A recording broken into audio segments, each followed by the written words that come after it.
It's Radio Saorsa. Craig Murray, the former British diplomat, journalist, human rights campaigner and pro-independence activist and blogger, has been sentenced to 8 months in prison by a Scottish court for having the audacity to publish a series of articles on the Alex Salmond trial. And let's not forget the details of this trial. Senior figures in the Scottish Government, including Nicola Sturgeon, the First Minister, and her husband, were discovered to have gone on a, quote, fishing expedition to find complainants and witnesses, that the complaints were so evidence-thin, and in a number of cases so patently ludicrous the Scottish Government's own legal advice was to drop it. And let's not forget the pure state of the media coverage of this trial. A full front page splash in the Daily Record following a leak from within the Scottish Government listing the dirty charges and the lurid details, no coverage whatsoever of the case for the defence. And in the aftermath, after Mr Salmond was acquitted of all charges, a Kirsty Wark documentary aired on the BBC, the state broadcaster, casting doubt on the verdict. Is it any wonder that fair-minded people like Craig Murray do what they do? Murray has been sentenced to a custodial term, a man in his 60s with a young family, a man who both John Pillinger and Noam Chomsky have praised for the work that he does, a man who hasn't a prior criminal history.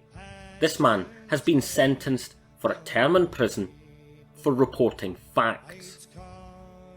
Okay, he was charged and convicted of contempt of court. Contempt for a British court. Shocker. The case against him was that across a number of his articles, which he was ordered to remove, he was guilty of jigsaw identification, that his readers might piece together evidence which would reveal the identities of protected witnesses. And sure, this is serious. We don't want to live in a society where complainers in such cases are identified and potentially exposed to further victimisation. But it was also clear that this was never Murray's intention, to identify anyone, and it's not clear that he did. His articles can still be read using an internet archive. No charges have been brought against the journalists from a number of newspapers who did actually, through jigsaw identification, reveal the identities of the women. Only one was charged. The one who just so happened to be the author of one of the most well-read pro-independence blogs in Scotland. And this is interesting. It's all the more interesting given the day that's in it. The day the Ballymurphy inquiry finally determined, after 50 years, that the British Army murdered 11 innocent and unarmed civilians on the streets of Belfast. It's all the more interesting still that the British government is right now making moves to protect their murderers from identification and prosecution.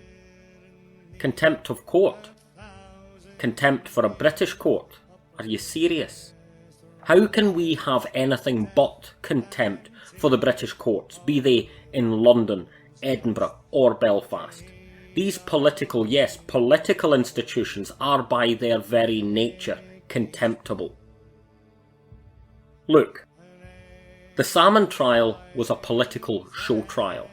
There's no denying this. One of the complaints against him was that he was guilty of sexual harassment for saying "killer heels" to a civil servant after she was asked to remove her shoes going through security at Edinburgh Airport. Really, not a word of a lie. The political nature of the charges against him and his trial became all the more obvious from the SNP campaign against him and Alapa during the last Holyrood election. He was still a, quote, sex pest, even after being acquitted. Dirty charges for political capital. How very British. This is a dark, dark day for civil liberties in Scotland. a dark day for journalism and public scrutiny. But more than this is a dark day for the Scottish Government and for the future of the Union. What? Do they imagine that this warning will be taken the way that they intend? Do they think for a single second that the rest of the alternative pro-independence media in Scotland, a media that was born out of a context where the British state controls and manipulates the news and dominates the narrative, do they think that we will go away? That we will cower? I don't think that they know us very well. We are going nowhere, and we are going to do what we can to stand by our friend and colleague Craig Murray. He is not the first activist standing against the colonial administration of the British state to be sent to prison, and he won't be the last. It seems to me that in the month when here in Ireland we are remembering the 40th anniversary of the death of Bobby Sands and the hunger strikers, that it is the British government that is failing to learn lessons. So carry on, lads. Let the games begin. Thanks for listening. Remember to like and subscribe and hit the bell button to keep notified of further episodes. See ya.